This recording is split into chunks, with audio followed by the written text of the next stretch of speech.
안녕하십니까, 김세종 의원입니다. 오늘 본 의원은 동대문구 번영을 이끌어갈 교통 백년대계의 필요성에 대해 말씀드리고자 이 자리에 섰습니다. 지금 동대문구는 대전환기의 갈림길에 서 있습니다. 동대문구 전역에 걸친 재개발, 재건축, 전국으로 뻗어나가는 철도망 구축과 함께 동대문구의 상전벽해가 이제 막 시작되고 있습니다. 서울의 대표적인 구도심에서 서울을 대표하는 미래도시로 나아가기 위한 전략을 하나씩 준비해야 할 때입니다. 지역의 청사진을 그리는 과정에서 가장 중요한 화두는 본 의원 생각에 동대문구를 가로지르는 경원선, 경의중앙선 등 지상철도의 지하화입니다.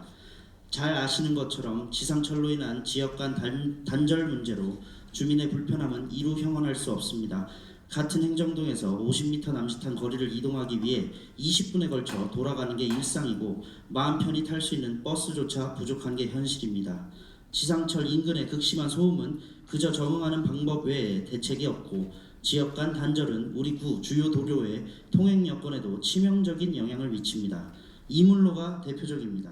현실적으로 차로 한 차선 확보하기가 어렵고 시내버스와 공사 차량, 일반 차량이 뒤엉켜 교통대란은 당연한 일상이 되어가고 있습니다.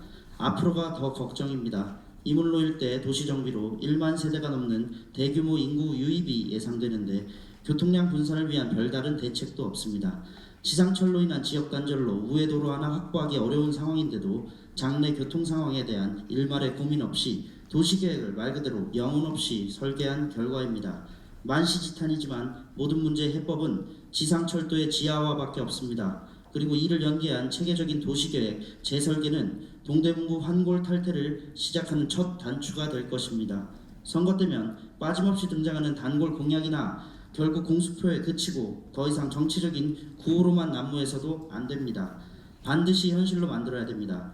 다행스럽게도 윤석열 대통령님의 대선 공약으로 추진 동력을 확보했고 오세훈 서울시장은 최근 2040 서울 도시 기본계획을 발표하면서 구체화된 시행 방안을 서울 시민께 공개했습니다. 이번에야말로 지상철도의 지하화가 동대문구 번영을 이끄는 마중물이 되도록 집행부와 의회가 머리를 맞대고 정부에 그리고 서울시에 적극적으로 한 목소리를 내야 합니다. 존경하는 의원 여러분, 그리고 집행부 공직자 여러분, 교통 백년대계는 지상철도 지하화뿐만이 아닙니다. 지역 토박이도 모르는 회기역 옥상 주차장, 명색의 주민지원시설이나 늘 비어있는 이문차량기지 주차장, 과거로 시간여행을 온 듯한 노후 역사, 이제는 서울 어디서도 보기 힘든 철길 건널목, 토끼굴까지 우리 지역의 부끄러운 자화상입니다. 관련 자치법규도 문제입니다. 동대문구는 관할 지역에서의 철도 건설 사업을 지원하고 구민 의견을 적극 반영하기 위해 별도의 조례를 두고 있습니다. 그런데 2015년 제정한 이 조례는 집행부의 무관심 속에 강북 횡단선, 청량리역 환승센터 같은 지역의 수건 사업들을 제대로 반영하지 못하고 있습니다.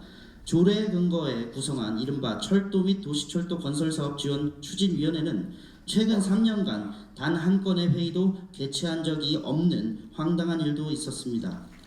할 일이 태산입니다. 지상철로 인한 지역 단절, 기형적인 도시 설계와 만성적인 도로 정체, 철도 소음, 노후 역사, 철도망 확충 등 무엇 하나 쉬운 일이 없지만 반드시 해결해야 합니다. 일하는 집행부, 일하는 의회가 되어야 합니다. 동대문구의 미래가 수사로만 존재해서는 안 됩니다. 뚜렷한 비전과 실행 전략으로 동대문구의 교통 백년대계를 내일의 현실로 만들어야 합니다. 소관 사무의 한계에도 지역에 미치는 영향이 지대한 만큼 우리가 손을 놓고 있어서는 안 됩니다.